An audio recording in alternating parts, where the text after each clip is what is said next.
বাংলার ইতিহাসের 800 বছরে এই শেখ হাসিনা ছাড়া কেউ আর এভাবে ভয়ে দেশ ছেড়ে পালায় যায় নাই। প্রশাসনকে আমরা বিগত 16 বছর ধরে দলীয় প্রশাসন হিসেবে পেয়েছি। যেটা ভালোর পক্ষ সেটাতে আপনার যেতে হবে, সেই পক্ষে আপনার ভোট দিতে হবে, সেই পক্ষের সাথে আগামীর রাজনীতি করতে হবে। প্রত্যেক দিন আপনি, আপনার পরিবার, আপনার সন্তান, আপনার আত্মীয় স্বজন বাংলাদেশের যে কয়েকটা সিস্টেম ফেস করেন, প্রত্যেকটা জায়গায় আপনি আপনার মন মতো কোনো সুযোগ সুবিধা পান না।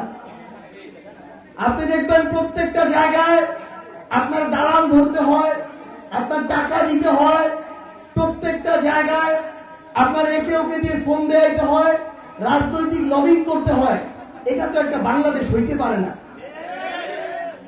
এটা তো একটা স্বাধীন সার্বভৌম জনগণের কল্যাণ রাষ্ট্র হইতে পারে না। আজকে আমি প্রশাসনে আছি দেখে আমি ফোন দিয়ে একটা সুবিধা নিয়ে নিলাম। আমি কয়টা ফোন দিব? আমার ব্যক্তিত্ব থাকলে তো আমি ফোন দিয়ে কাজ করাবো না। আমার ব্যক্তিত্ব থাকলে আমি ওই সিস্টেমটা ঠিক করাবো।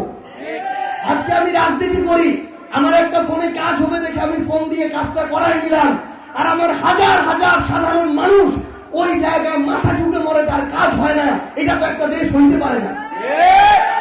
এখন এই ফাইটটা রাজনৈতিক দলের ফাইট না, আমাদের এই ফাইটটা হচ্ছে ভালো আর মন্দের মধ্যে ফাইট। আমাদের এই ফাইটটা হচ্ছে জালিম আর মজলুমের মধ্যে ফাইট।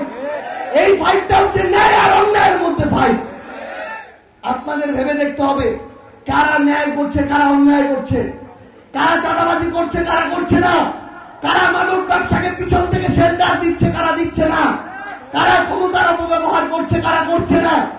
এই দেখার পরে যেটা ভালোর পক্ষ সেটাতে আপনার যেতে হবে, সেই পক্ষে আপনার ভোট দিতে হবে, সেই পক্ষের সাথে আগামীর রাজনীতি করতে হবে। প্রশাসনকে আমরা বিগত 16 বছর ধরে দলীয় প্রশাসন হিসেবে পেয়েছি। শেখ হাসিনা এই কাজটা করার কারণে তার যেটা পরিণতি, বাংলার ইতিহাসের 800 বছরে এই শেখ হাসিনা ছাড়া কেউ আর এভাবে ভয়ে দেশ ছেড়ে পালায় যায় নাই। পালায় যাওয়ার 2 দিন আগেও শেখ হাসিনা বলছিল শেখ হাসিনা পালায় না, কিন্তু মহান সৃষ্টিকর্তা বলতে তো একজন আছে। হাজার মানুষের গণহত্যাকারী, শত শত মানুষকে মিথ্যা মামলায় জেল খাটানো, হাজার হাজার মানুষকে গুম করা, এই একটা নরপিশাচ তো কোনদিন ওই মহান সৃষ্টিকর্তার ন্যায় বিচারের বাইরে যাইতে পারে না। সবচেয়ে লজ্জাজনক পরিণতি তার হয়েছে, সে শুধু নিজে ধ্বংস হয় নাই, তার দলটাকে ধ্বংস করে দিয়েছে।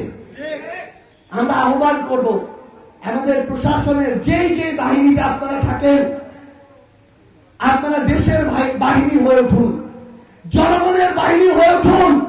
এক সরকার আজকে আছে, কালকে নাই, কিন্তু দেশ থাকবে, জনগণ থাকবে। আপনারা সার্বভৌমত্বের প্রতীক হয়ে উঠুন।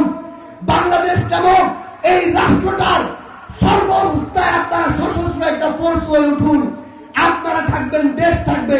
কিন্তু যারা কাল্পিক আপনাদেরকে অপব্যবহার করার চেষ্টা করবে, তাদের ওই পতন এই বাংলাদেশে হবেই হবে ইনশাআল্লাহ।